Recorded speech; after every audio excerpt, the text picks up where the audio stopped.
అలాగే నా పేరు మైత్రి వెంకట. మై ఛానల్ ప్రకారం మన ఛానల్ సబ్స్క్రైబ్ చేసుకోకపోతే ఇప్పుడే సబ్స్క్రైబ్ చేసుకోండి. పక్కనే ఉన్న బెల్ ఐకాన్ క్లిక్ చేసి ఆన్లో పెట్టుకోండి. నా ఫర్దర్ డేస్ మిస్ అవ్వకుండా చూడొచ్చు. చాలా మంది చూస్తున్నారు కానీ సబ్స్క్రైబ్ చేసుకోవట్లేదు. So please try to subscribe and click the bell icon also. So Rangareddy జిల్లాలో ఈరోజు ఒక దారుణమైన సంఘటన జరిగింది. అంటే తెల్లవారుజామున 6:40 టైంలో ఒక దారుణమైన ప్రమాదం అయితే జరిగింది. రీసెంట్ టైమ్స్లో ఈ ప్రమాదాలు చాలా ఎక్కువగా జరుగుతున్నాయి. ఎస్పెషల్లీ బస్సుల రిలేటెడ్గా చాలా ఎక్కువగా ప్రమాదాలు జరుగుతున్నాయి.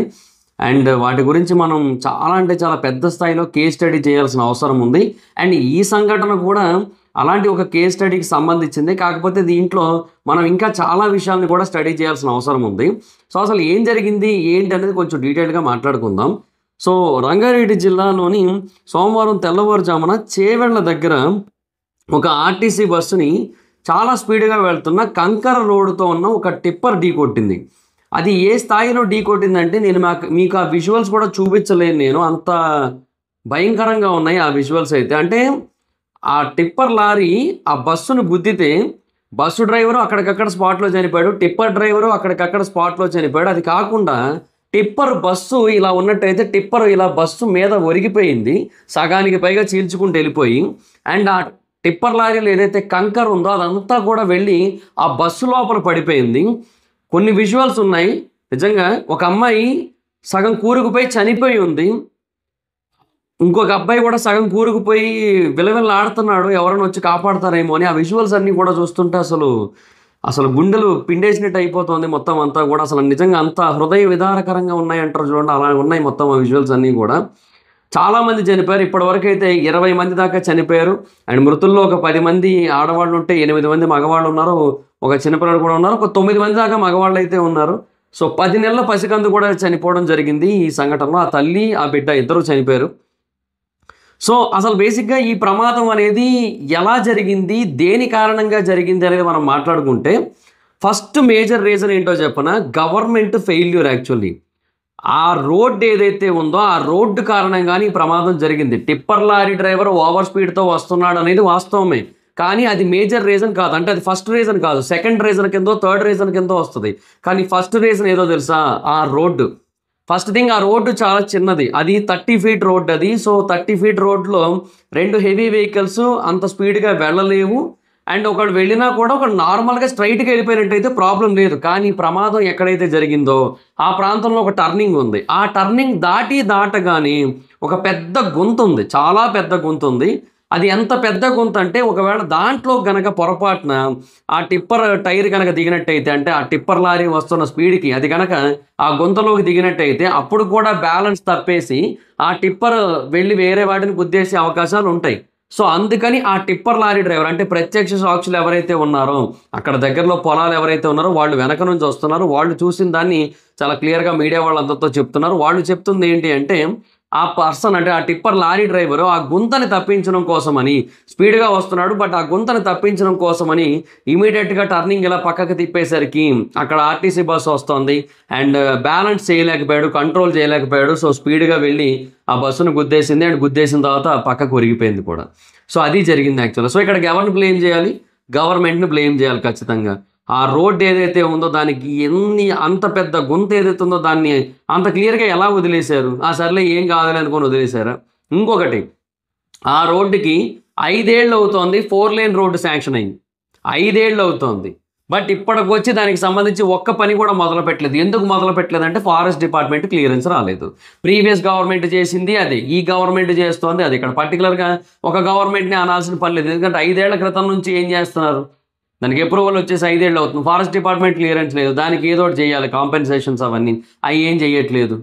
సో ఆ చర్చలు లేవు, ముందుకు వెళ్ళట్లేదు. అది సర్లే వెళ్ళిపోతున్నారు కదా జనాలు, ఏముందలే అని చెప్పి వదిలేశారు. ఇంకా అదే జరిగింది అక్కడ. ఇంకా తాండూరుకి చెందిన బస్సు ఇది. యాక్చువల్లీ తాండూరు డిపో నుంచి ఇది హైదరాబాద్ బయలుదేరింది.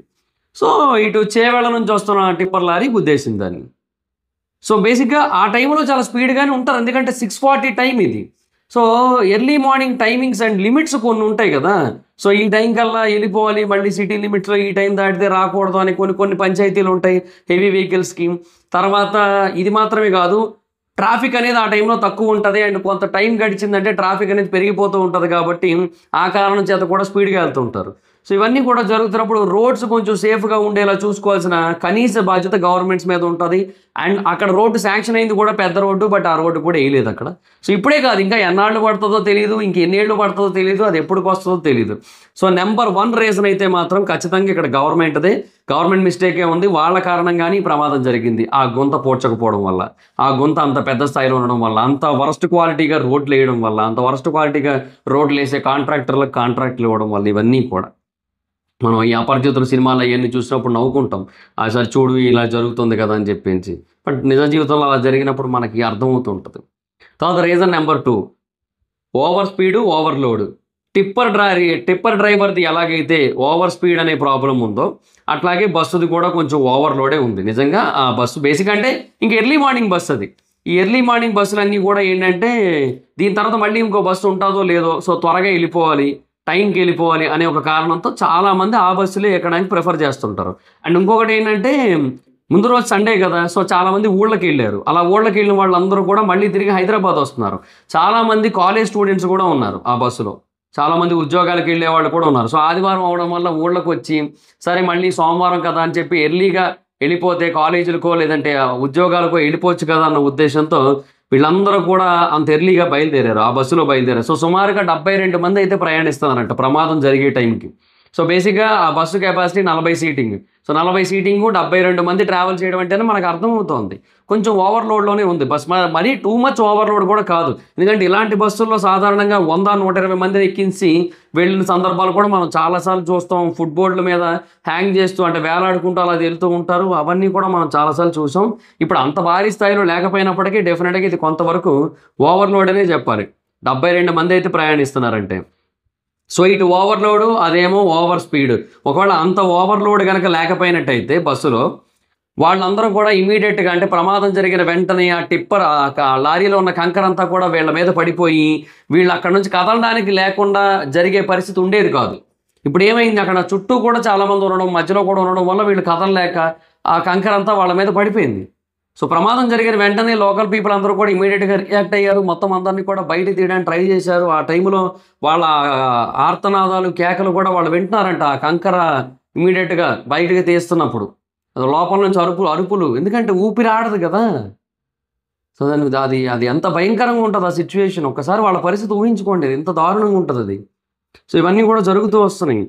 సో మీర్జాగూడ దగ్గరకు వచ్చేసరికి మొత్తం ఈ ప్రమాదం అంతా కూడా జరిగింది. అండ్ బస్సు అయితే మాత్రం చాలా దారుణంగా డ్యామేజ్ అయిపోయింది. అలా డ్యామేజ్ అయిపోవడం వల్ల ఇక అది ఇమీడియట్గా మొత్తం అందరిలోకి వెళ్ళిపోయింది, అందరి మీదకి వెళ్ళిపోయింది ఆ కంకర అనేది. ఆ కంకర వెళ్ళిపోవడం, వాళ్ళందరూ కూడా అట్లా చనిపోవడం అనేది చాలా అంటే చాలా బాధాకరమైన సిచ్యువేషన్. అండ్ ఈ ఓవర్లోడు, ఓవర్ స్పీడు, రోడ్లు ఇవన్నీ అని కాకపోయినప్పటికీ కూడా ఓవరాల్గా మనం తెలుసుకోవాల్సిన, మనం నేర్చుకోవాల్సిన, మనం అర్థం చేసుకోవాల్సిన ఒక విషయాన్ని మనం అర్థం చేసుకోకుండా ఇంకొక మిస్టేక్ కూడా చేస్తున్నాం. ఆ మిస్టేక్ కూడా ఒక రీజన్ అనే చెప్తాను ఈ ఇన్సిడెంట్కి అయితే. అంటే చాలా ప్రమాదాలు జరుగుతున్నాయి, మనం రోజు ఏదో ఒక వార్త వింటూనే ఉన్నాం ప్రమాదానికి సంబంధించి. సో ఇలా ఓవర్లోడ్తో ప్రయాణించడం వల్ల ప్రమాదాలు జరుగుతున్న వాటి గురించి వింటున్నాం, ఓవర్ స్పీడ్తో వెళ్తున్న వాటి వల్ల జరుగుతున్న ప్రమాదాల గురించి వింటున్నాం, గుంతల్లో కారో లేదంటే ఏదో హెవీ లోడ్ వెహికల్ దిగిపోయి టైర్ బస్ట్ అయిపోవడం వల్ల లేదంటే వేరే రీజన్స్ డివైడర్లు గుద్దుకొని ప్రమాదాలు జరుగుతున్న వాటి గురించి వింటున్నాం. ఏదో ఒక రకంగా మనం ప్రమాదాల గురించి వింటూనే ఉంటున్నాం. బట్ ఆ ప్రమాదాల నుంచి మనం ఏం తెలుసుకుంటున్నాం? ఒకసారి ఒక సంఘటన జరిగింది అంటే ఆ తర్వాత మళ్ళీ అలాంటి ఒక సంఘటన రిపీట్ చేయకూడదు కదా. అది మనం ఎందుకు చేయలేకపోతున్నాం? అది ఇప్పుడు నా విషయానికి వస్తే, నేను ఒకసారి హైదరాబాద్లో వండర్లాలోని ఒక ఇన్సిడెంట్ ఉంది. అంటే అది రోలర్ కోస్టర్ ఉంది కదా, రోలర్ కోస్టర్ ఎక్కి కూర్చున్నాడు. ఫ్రంట్ సీట్ నాదే, నేనే కూర్చున్నాను. అయితే దానికి ఒకటి ఉంటుంది కదా సీట్ బెల్ట్ లాగా, అంటే కొంచెం సేఫ్టీ కోసం. అది నేను గట్టిగా నొక్కాను, ఇంకా సరే ఉండిపోయింది అక్కడ, ఓకే అనుకున్నాను నేను. కానీ తర్వాత తెలిసింది ఏంటంటే అది నొక్కినప్పుడు టిక్ అని ఒక సౌండ్ వస్తుంది, అలా వస్తేనే అది ఫిట్ అయినట్టు, లేదంటే మధ్యదారిలో ఊడిపోద్ది అది. అది నాకు తెలియదు. నేనేంటి ఫిట్ అయిపోయింది అనుకొని కూర్చొని ఉన్నాను. స్టార్ట్ అవ్వడానికి 5 సెకండ్ల ముందు అతను అంటే ఆ పక్కన స్టాఫ్ ఉంటారు కదా, ఆ పర్సన్ వచ్చి చెక్ చేస్తున్నాడు, ఇదేదో కొంచెం ముందుకున్నట్టుందని చెప్పి. అతను వచ్చి కొంచెం గట్టిగా నొక్కాడు, అంటే జోబులో ఫోన్స్ ఎక్కువ ఉండడం వల్ల అది కొంచెం టైట్గా పట్టింది. బట్ తర్వాత టిక్ అని సౌండ్ వచ్చింది. ఆ తర్వాత అది వెళ్తున్న దారిలో నా మైండ్ అంతా కూడా ఒకటే తిరుగుతోంది, ఏమని, ఒకవేళ అతను కనుక 5 సెకండ్ల ముందు రాకపోయింటే నా పరిస్థితి ఏంటి? నేను చచ్చిపోదును, కింద పడిపోతుంది, నేను చచ్చిపోదును, అయిపోయింది, ఇంకేం కాను. సో ఆ తర్వాత నుంచి కూడా నేను ఎప్పుడు వెళ్ళినా నేను నాతో పాటు మాత్రమే కాకుండా వేరే వాళ్ళకి కూడా పదే పదే చెబుతూ ఉన్నాను నేను.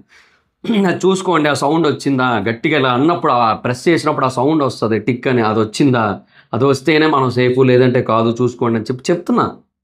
తెలుసుకుంటున్నా. మన ప్రతీదీ కూడా మనం ఏదైనా ఒకటి కళ్ళ ముందు మనం చూసామంటే దాని నుంచి నేర్చుకోవాలి. నేను ఒకసారి బైక్ మీద వెళ్తున్నాను. బ్యాక్ బ్రేక్, ఫ్రంట్ బ్రేక్ కలిపి వేయకుండా నేను ఏం చేశాను, ఇంజిన్ బ్రేకింగ్ చేయకుండా డైరెక్ట్ ఫ్రంట్ బ్రేక్ సడన్‌గా నొక్కేసాను నేను. స్కిడ్ అయిపోయి పడిపోయాను నేను. నెక్స్ట్ నుంచి ఎప్పుడు అలా చేయలేదు. మనం నేర్చుకోవాలి. మన కళ్ళ ముందు జరిగే వాటి నుంచి నేర్చుకోవాలి. మనం చేసే పనుల నుంచి నేర్చుకోవాలి. పొరపాట్లు జరుగుతూ ఉంటాయి. వాటి నుంచి నేర్చుకుంటేనే కదా లైఫ్‌లో ఒక స్టెప్ ముందుకెళ్ళగలిగేది. అలా జరగట్లేదు అక్కడ. జరుగుతున్నాయి. అయినా మళ్ళీ జరుగుతున్నాయి. Same process, same way, same అదే టెంప్లేట్. ఎందుకంటే people not learning from the previous things. వాళ్ళు చేసిన వాటి నుంచే కాదు, చూసిన వాటి నుంచి కూడా నేర్చుకోవాలి. మనం అందరం నేర్చుకోవాలి. అది మిస్ అవుతుంది మన దగ్గర. సో అది కూడా మేజర్ రీజన్ ఇక్కడ ఈ ప్రమాదానికైతే మాత్రం. సో ఇంక ఊళ్ళకి వెళ్ళిన వాడు 6:40 బస్సుకి బయలుదేరుతారు. ఇంక అదంతా కూడా కామన్. బట్ అదే అంటున్నా. సో దానికి బస్సులో ఎక్కి ఓవర్‌లోడ్ అయిపోయి అదంతా ఒక ఏమంటారు, ఇలాంటి ఇన్సిడెంట్లు జరిగినప్పుడు మనకు తప్పు అనిపిస్తుంటది. కానీ నార్మల్ టైంలో అదంతా రెగ్యులర్‌గా జరిగేదేలే అనిపిస్తుంటది. ఎందుకంటే సిటీలో ఇంకా వరస్ట్‌గా ఉంటాయి బస్సులు, ట్రాఫిక్‌లు. తర్వాత ఈ ఫ్రీ బస్సు స్కీమ్ ఏదైతే ఉందో అది కూడా ఒక రీజన్. దానివల్ల కూడా చాలా ఎక్కువ స్థాయిలో పీపుల్ అయితే ట్రావెల్ చేస్తుంటారు. ఎందుకంటే ఇంకా బలగ బస్సులు ఫ్రీ కదా అని చెప్పి, ఎస్పెషల్లీ లేడీస్‌కి. సో ఇప్పుడు చనిపోయిన వాళ్ళలో ఎక్కువ మంది, అంటే ఇప్పుడు ఇమ్మీడియేట్‌గా తెలిసిన దాని ప్రకారం అయితే 20 మంది చనిపోయారు కదా. దాంట్లో 10 మంది లేడీస్, 9 మంది జెంట్స్, ఒక పసిబిడ్డ. సో లేడీస్ సంఖ్య ఎక్కువ ఉంది. ఎందుకు? ఇది కూడా ఒక రీజన్. ఈ ఫ్రీ బస్ స్కీమ్ కూడా ఒక రీజన్. ఫ్రీ బస్ ఉంది కదా అని చెప్పి పీపుల్ ఆర్ ట్రావెలింగ్ ఫ్రీక్వెంట్లీ, రెగ్యులర్‌గా ట్రావెల్ చేస్తారు ఇంతకు ముందుతో కంపేర్ చేసుకుంటే. సో అలా ట్రావెల్ చేయడం కూడా ఒక రకంగా ఇంపాక్ట్ చేస్తుంది ఇక్కడ. That is the problem. ఇట్లా చాలా రీజన్స్ అయితే ఉన్నాయి. సో అందరూ అనుకుంటారు ఏంటంటే ఇంకా టిప్పర్ డ్రైవర్ స్పీడ్‌గా వచ్చాడు, ఓవర్ స్పీడ్‌తో వచ్చాడు. సో అతని వల్లే ప్రమాదం జరిగిందంటే ఇమ్మీడియేట్‌గా అందరూ అదే మాట్లాడుకుంటున్నారు. ఈవెన్ పోలీస్ ఆఫీషియల్స్ అయినా, మీడియా వాళ్ళైనా అందరూ అదే మాట్లాడుకుంటున్నారు. లోకల్ పీపుల్ చూసిన వాళ్ళందరూ కూడా గొంతను తప్పించడం కోసం అలా చేశాడు, అయిపోయింది అనుకుంటున్నారు. బట్ అయినా కూడా వేగంగా వెళ్ళకపోయి ఉంటే, స్లోగా వెళ్ళుంటే అయిపోను అనుకుంటున్నారు. బట్ ఇట్లా చూసుకున్నా కూడా అక్కడ మొత్తం అన్నిటి మిస్టేక్స్ ఉన్నాయి. ఇట్లా క్యూములేటివ్ మిస్టేక్స్. ఏదో ఒక్క రీజన్ కాదు ఈ ప్రమాదం జరగడానికి, ఇంత భారీ స్థాయిలో జరగడానికి. రోజు ఎంతకని చూడాలబ్బా, బాధ ఇదా నిజంగా. సో మీరు కూడా నెక్స్ట్ టైం ఏదైనా ఒక మిస్టేక్ చేసినట్టయితే ఆ మిస్టేక్ నుంచి నేర్చుకోవడానికి అయితే ట్రై చేయండి. మీరు చెయ్యాల్సిన అవసరమే లేదు. మీరు మీ చుట్టుపక్కల వాళ్ళు చేసింది చూసినా, ఇంకా ఎవరో తెలియని వాళ్ళు చేసిన మిస్టేక్‌ని చూసినా, ఓకే ఇలాంటి మిస్టేక్ మళ్ళీ రిపీట్ చేయకండి అని చెప్పి అర్థం చేసుకోండి అందరూ కూడా. సో చాలా అంటే చాలా ఇంపార్టెంట్. సో మిస్టేక్స్ నుంచి నేర్చుకుంటేనే మనం లైఫ్‌లో బెటర్‌గా ముందుకెళ్ళగలుగుతాం. అదొకటి గుర్తుపెట్టుకోండి ఎప్పుడు కూడా. Thank you. వీడియో మీకు నచ్చితే లైక్ చేసి వీడియోని షేర్ చేయండి. ఎప్పుడో కారణం మన ఛానల్ సబ్స్క్రైబ్ చేసుకోకపోతే ఇప్పుడే సబ్స్క్రైబ్ చేసుకొని పక్కనే ఉన్న బెల్ ఐకాన్ క్లిక్ చేసి ఆల్‌లో పెట్టుకోండి. నా ఫర్దర్ మిస్ అవ్వకుండా చూడొచ్చు. చాలా మంది చూస్తున్నారు కానీ సబ్స్క్రైబ్ చేసుకోవట్లేదు. So please try to subscribe, click the bell icon also. నా ఇన్‌స్టాగ్రామ్ ఐడి ఎవరు స్మైదర్ అక్కడ వచ్చి ఫాలో అవ్వచ్చు. Thank you so much. By by. Meet next video. By by.